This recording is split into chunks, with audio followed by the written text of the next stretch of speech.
আসসালামু আলাইকুম, সবাই কেমন আছেন? আশা করছি সবাই ভালো আছেন। আমরা আল্লাহর রহমতে ভালো আছি। মিনারা সিদ্দিকী ব্লগে আপনাদের সবাইকে স্বাগতম জানিয়ে আবারও শেষবারের মতো আমার বাড়িটা আপনাদেরকে দেখিয়ে দিলাম। এই তো নেটের বেড়া দেওয়া হয়েছে, আর আমার পাশের বাসায় ওনারা মানে বাড়ি করছে, এখন ঘর তুলবে। সেখানে দেখেন এরকম নিয়ম কার কার দেশে আছে অবশ্যই জানাবেন। এই তো এখানে সোনা রূপা তারপর তামা এগুলো দিয়ে প্রথম খুঁটি গাড়া হইতেছে, আর ওনার বাচ্চাকে দিয়ে মানে প্রথম সন্তানকে দিয়ে খুঁটিটা ধরানো হয়েছে।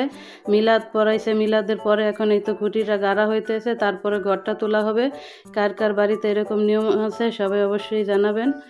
আর এই তো ওনার ওনার ছেলে মেয়েও আছে, কিন্তু ছেলেকে দিয়ে এটা ধরানোর নিয়ম আমাদের ওইখানে এটাই করে। আর এই তো বাড়িতে চলে এলাম, এখন আমরা চলে যাব। তাই সবাই আমাদের সাথে দেখা করতে আসছে, মামারা ওনারা সবাই, ভাইয়ারা সবাই দেখা করতে আসছে। তারপর আমার আব্বা শ্বশুর আব্বা তো বসে আছে, সবার সাথে এখন সবাই কথা বলতেছে। আর সবার জন্য একটু শরবত বানাইছে আমার জাল। বললাম যে সবাইকে একটু মিষ্টিমুখ করাও, চলে তো যাবই, অনেক দিন ছিলাম, এখন আর যাওয়ার সময় ভালো লাগতেছে না। আর জোনাইদের বাবা ওনার মামার সাথে অনেক মজা করে, ওনারা বন্ধুর মতো ফ্রিভাবে চলে। তাই তো ওনাকে নিয়ে দেখেন কিভাবে গলার ভিতরে হাত দিয়ে ধরে রাখছে। আর এখন আমার জাল সবাইকে শরবত দিয়ে দিতেছে। একটু পরেই আমরা খাওয়া দাওয়া করে চলে যাব, তাই সেটা ভেবেই অনেক খারাপ লাগতেছে। আর আমার ভিডিওটা ভালো লাগলে একটা লাইক কমেন্ট শেয়ার করে আমার চ্যানেলটাকে সাবস্ক্রাইব করে আমার পাশে দাঁড়াবেন। ভিডিওটা দেখার আগে অবশ্যই একটা লাইক দিয়ে দেখবেন। আপনাদের কাছে অনুরোধ রইল, আমিও সবার ভিডিও দেখি, আপনাদের একটা কমেন্ট করবেন, কমেন্টের মাধ্যমে আমি আপনাদের ভিডিও দেখব। আপনাদের একটা লাইকই পারে আমার ভিডিওটা সবার কাছে পৌঁছাতে। তারপরেই তো যাবার সময় ছেলে বাবাকে জুতাগুলো মুছে দিতেছে, অনেক ধুলা। আমরা তো বলি শহরে ধুলা, গ্রামেও অনেক ধুলা হয়। তারপরেই তো আমাদের গাড়ি এসে পড়ছে, 3টা মোটরসাইকেল নিয়ে নিছি আমরা। আমরা মোটরসাইকেলে করে এখন লঞ্চঘাট পৌঁছাবো। আমার দেবরেরা এসে পড়ছে আমাদেরকে নিতে, 3টা গাড়ি এখানে। তারপরে তো এখন গাড়িতে উঠে গেছি। জোনাইদের বাবা একলা একটা উঠছে, আমি একটা উঠছি, আর আমার ছেলে আর রিকন ভাই একটা উঠছে, 3জন 3টায় উঠে গেলাম। তারপরে তো যাওয়ার সময় আমার জাল বিদায় দিয়ে দিতেছে, আমরা সবাই যাইতেছি। আর উনি আমাকে বলতেছে তোমার বোরকা সাবধানে ধরো। এই মুহূর্তটা খুবই খারাপ ছিল। এতদিন গ্রামে ছিলাম তো ভালোই লাগছে, এখন আমার আর একটু ভালো লাগতেছে না, ওই স্মৃতিগুলো মনে পড়ে। যাক, এই তো গ্রামের শেষ ভিডিও আপনাদের সাথে শেয়ার করলাম। তারপরে তো লঞ্চঘাট এসে পড়লাম, প্রচুর গরম ছিল, একটা ফ্রুটিকা নিয়ে নিলাম। এখন আমার ছেলে আর আমি বসে এটা খাইব, আর লঞ্চের জন্য অপেক্ষা করব। রিকন ভাই ওনারা সবাই দাঁড়িয়ে আছে। তারপরে তো নামতেছি আস্তে আস্তে করে, লঞ্চ ঘাটের সামনে আসতেছি। আর এই তো আমাদের নদীটা কত সুন্দর দেখেন, অনেক সুন্দর নদী। এই সিঁড়ি দিয়ে এখন নেমে যাবো, আর এই জায়গাটা দেখলে আমার খুবই ভয় করে।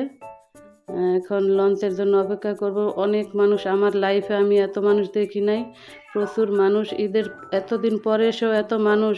তারপরেই তো লঞ্চ চলে এলো, দেখেন সবাই ওঠার জন্য কিভাবে দাঁড়িয়ে আছে, অনেক করে তাড়াহুড়া করে সবাই উঠতেছে। আমি দাঁড়িয়েছিলাম, যেহেতু আমরা কেবিনে যাবো, এত তাড়াহুড়া করার কোনো প্রয়োজন নাই। তাই এই তো আমি দাঁড়িয়ে দাঁড়িয়ে দেখতেছি, তো লঞ্চটা ছেড়ে দিছে। আরেকটা কাণ্ড কি হয়েছে, কেবিন নিছি ঠিকই, কিন্তু আমরা কেবিনে বসি নাই, কারণ রিকন ভাই বাহিরে সিট নিছে। এখন আমরা সবাই, জোনাইদের বাবা জোনাইদ রিকন ভাই সব নিচে নেমে গেছে, আমি একা কেবিনে কিভাবে থাকবো। তাই এসে ওনাদের সাথে বসলাম। আর কেবিনে বসলে হয়তো এই খাবারগুলো, এই দৃশ্যগুলো মিস করতাম। অনেকগুলো মানুষ, পুরো লঞ্চ 3তলা ছাদ পর্যন্ত ভরা মানুষ ছিল, দেখে আমার খুবই আনন্দ লাগতেছে। সবাই একসাথে যাবার মজাও আলাদা। তারপরে তো ঝালমুড়ি কিনে নিলাম, আমার ছেলে আমরা সবাই এখন ঝালমুড়ি খাবো। আর এই তো সুন্দর সুন্দর দৃশ্য দেখবো নদীর পাড়ে, খুব সুন্দর দৃশ্য। চরের দৃশ্যগুলো আমার কাছে খুবই ভালো লাগে, আপনাদের সাথে তো শেয়ার করতে পারিনি, অনেক মানুষ ছিল তো, তাই ভিডিও ভালোভাবে বানাইতে পারিনি। তারপরে তো মনেকা খাবো, জোনাইদের বাবাকে বললাম এটা আমার অনেক পছন্দ, তাই সে কী করলো, 3 প্যাকেট একসাথে কিনে দিল, বলল তুমি বসে বসে এগুলো খাও। তারপর ছেলের কাছ থেকে একটু ঝালমুড়ি খেলাম, সবাই একসাথে খাইতেছি তো প্রতিটা খাবারই ভালো লাগতেছে। তারপরে তো পেয়ারা মাখা খেলাম, পেয়ারা মাখাটা মজা আর কি, লঞ্চে যা যা খাবো সব কিছুই মজা লাগে। চানাচুর মাখা খেলাম। লঞ্চে উঠলে আমি প্রচুর খাবার খাই, আমার প্রচুর খিদা থাকে, এত রুচি কোথা থেকে আসে আমি জানি না সবারই। তারপর আমার জাল পিঠা বানিয়ে দিল, সেই পিঠা খেলাম। আর দেখেন বিকেলবেলা কিভাবে গাংচি লড়তেছে, এই দৃশ্যটা খুবই সুন্দর।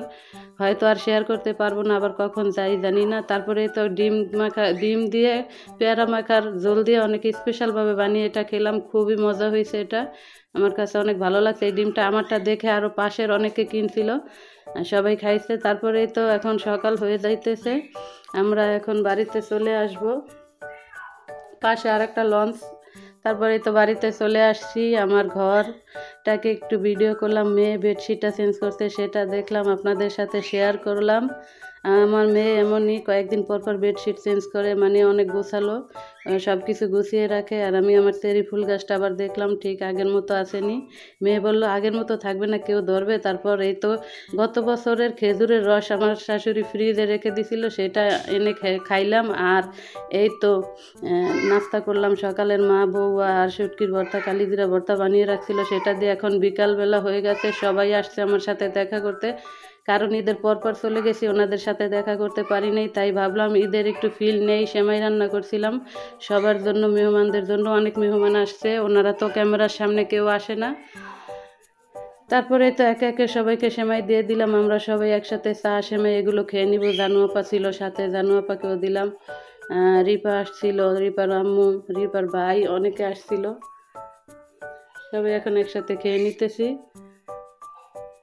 তারপর রাতের বেলা জাকির ভাইকে দাওয়াত দিয়ে খাওয়াইলাম, বললাম যে ঈদের সময় তো খাওয়াইনি, রিকন ভাই, জাকির ভাই সবাই একসাথে খেয়ে নিতেছি। খাবারে ছিল মাংস আর ডাল, বেশি একটা রেসিপি বানাই নাই।